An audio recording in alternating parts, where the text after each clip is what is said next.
marka hore intaan MB-ga soo dhaweynin waxaa la ii sheegay inuu jiro qof raba inuu diinta islaamka soo galo oo shahaadada loo qaban lahaa. waxaan ka rajaynayaa hadduu imaqlaya inaan dadejino aawe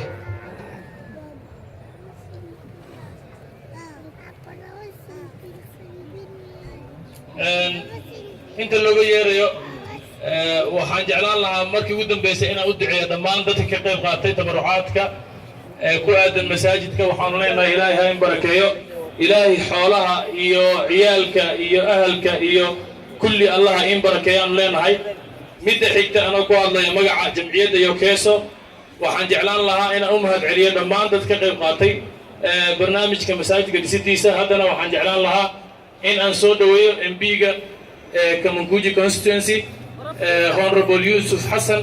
waxaan leeyahay ku soo dhawo kelimadaada. waa mahadsantahay. waad mahadsantahay. assalaamu calaykum waraxmatullaahi wabarakaatu. waan idin salaamay. waxaan doonayaa dhammaanba muslimiinta kuwa halka nala jooga, kuwa dalka ku nool iyo adduunka oo dhanba inaan ciid wanaagsan salaamo, ciid mubaarak. waxaan muslimiinta u rajaynayaa inaan ciidan ku iidno si farxad leh, bashbash iyo barwaaqa iyo nabad.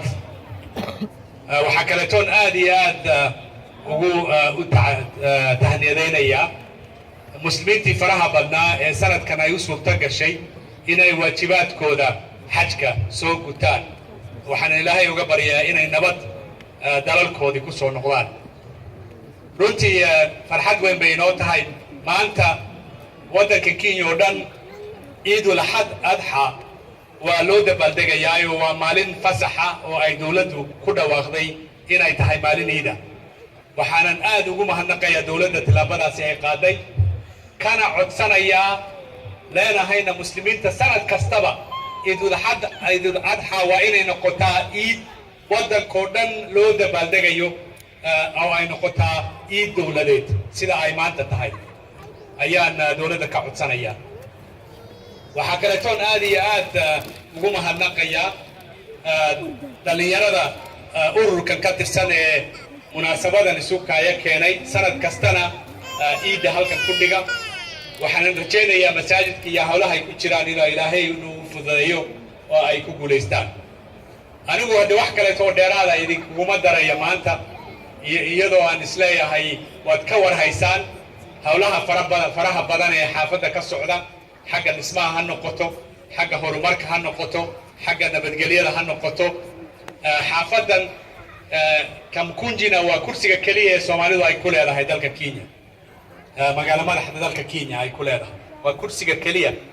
marka waxaan jeclahay in aad xaafaddan aad gacanta ugu dhigtaan oo aad ku dadaashaan in kursiga Eastleigh North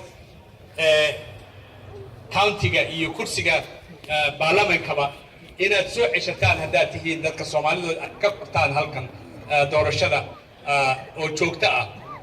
haddii aad iska qori kari waysaan haddee kursigan ma daafici kartaan.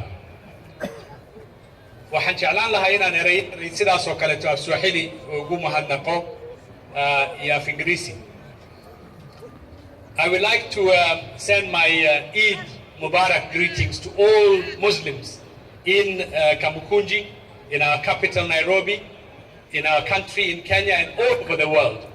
I want to say rejoice, reflect and celebrate this important Islamic event in peace.